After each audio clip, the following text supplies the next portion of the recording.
G'day everybody, Sean from Bourbon Brothers here, hope you're well. We're now doing the star of the show, our third bottle for May, the Early Times Bottled in Bond. So it's from the Early Times Distilling Company, which is out of the Brown-Forman Distillery. It's an ongoing release, it's proofed in at that bottled in bond proof of 100. It's aged for 4 years, as we know, with the bottled in bond.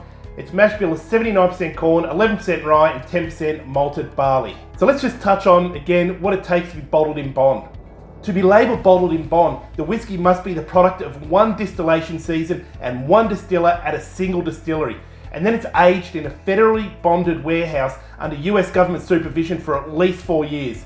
And it must be bottled at exactly 100 proof. Additionally, the bottled in bond label must clearly identify the distillery where it was distilled and where it was bottled if that's different. Early Times was created by John Henry Jack Beam, son of David Beam, who's Jim Beam's brother. Jack left his father's distillery in 1860 at the age of 21. He built his own distillery near Bardstown, Kentucky and started distilling Early Times there. Jack later passed away in 1915 at the age of 75, and upon his passing, the distillery ceased operations.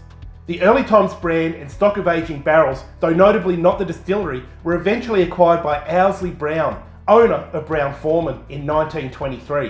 In 1945, Brown-Forman launched Early Times Bottled in Bond, which sold so well it eventually became the most popular bourbon in America in 1953.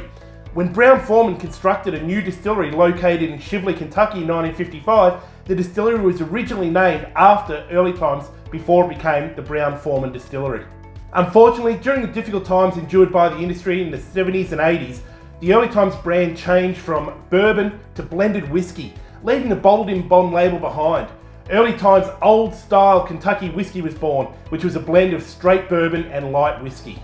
Early Times Bottled in Bond was released as a limited edition in July 2017 to limited markets. Since then, distribution has expanded. According to the company website, DSP number 354, where Early Times is made, is the longest continually operating distillery under the same ownership in Kentucky.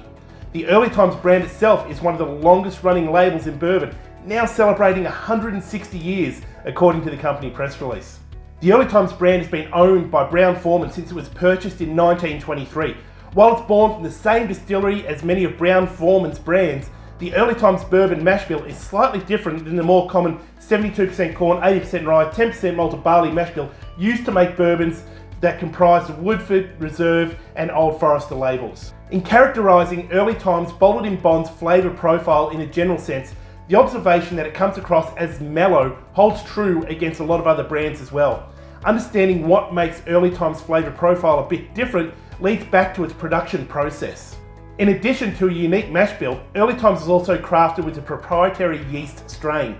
Notably, when the brand first started in 1860, Jack Beam made it by cooking the mash in small tubs and then boiling the distiller's beer in a copper pot still over open flames. The brand brings with it a long and storied history, an added bonus for anybody who thinks beyond the glass.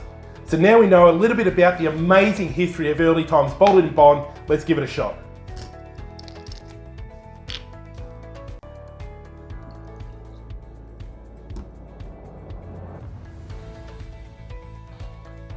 Nice deep copper on that one and nice solid legs. Good.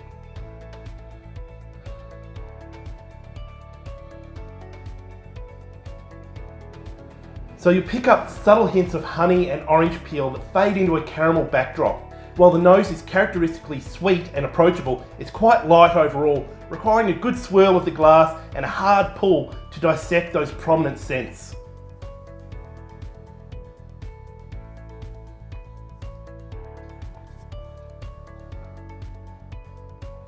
Sweet caramel and candy corn coat the mouth, enveloping the tongue with a creamy, rich texture. Citrus and vanilla mingle in, along with a very subtle tobacco note. A light rye spice teases you as you swirl the bourbon around, coating the inside of your mouth. It's pleasant and arguably impossible to dislike.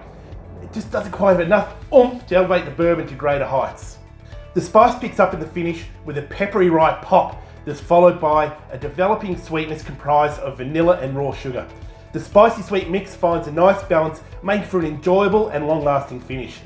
The finish is the highlight of the sip, pulling what is a pleasant experience into well above average territory.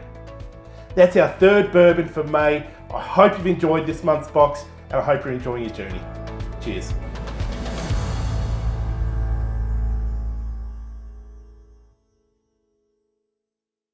The Early Times brand and stock of aging barrels. The Early Times brand and stock of aging barrels, though notably not the distillery, were eventually acquired by Owsley Brown. Okay. Citrus and vanilla mingle it in, or just mingle in would be better.